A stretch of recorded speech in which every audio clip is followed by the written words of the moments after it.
Hello mga katigangers. Dahil day off, walang absent yan. Costco lagi. Ito yung gusto yung anak ko. Ayaw na yung chicken na ano. Ito. Lamb rack. Ito siguro ipapaluto niyang ano, ulam mamaya.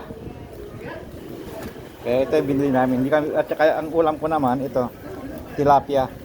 Alam niyo naman sa akin. Basta isda. Walang kawada. At saka bumili rin kami ng ano, ng itlog mo, itlog ko, itlog natin lahat. Ayun, parang 24 ito. 24 to dozen. Ewan ko, parang 8 something ito eh. Mahal ang itlog ngayon. Dahil kulang, may limit pang pwedeng kunin. Hanggang 3 ganito lang.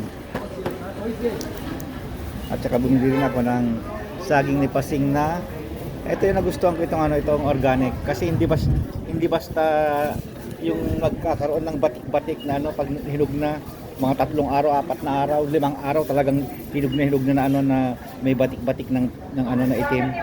Ito hindi. Yung binili kong sinundan nito, tagal ko na yun ha. Hindi pa nahihinog, nakabili na kami ng ano ng panibagong ano sa ibang store, bumili ang asawa ko kasi hindi pa nahihinog kasi hangga't hindi mo tinatanggal ito, matagal siyang mahinog. Ito yung ano, ito yung technique nila para hindi masyadong agad-agad mahinog. Hanggang ngayon may dalawa pa doon. Pero ang ganda ng pagkayelo na. Ang ganda ng pagkayelo.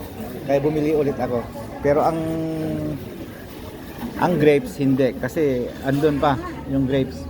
Kung hindi mo isusubsub sa kanila, idodungpar sa mukha nila, wala. Pag hindi mo dinodungpar sa mga pagmumukha nila, hindi nila kakain. Kaya wag muna.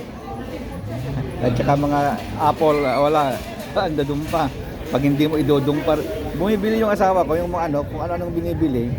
Pero wala, hindi lang kinakain din eh. Pag hindi mo dinodungpar sa mukha eh. Kasi yung asawa ko, bumibili rin doon. At saka pag lumalabas silang dalawa, kumakain silang dalawa din. Pero hindi sila nagre-reel. Ako lang ang mahilig mag-reel. Okay, mga katigangers. Bye-bye. Kasi pupunta raw kami sa Carl's Jr. Ayaw kumain dito. Ito. Kaya sa Carl's Jr. daw kami. Okay, bye-bye.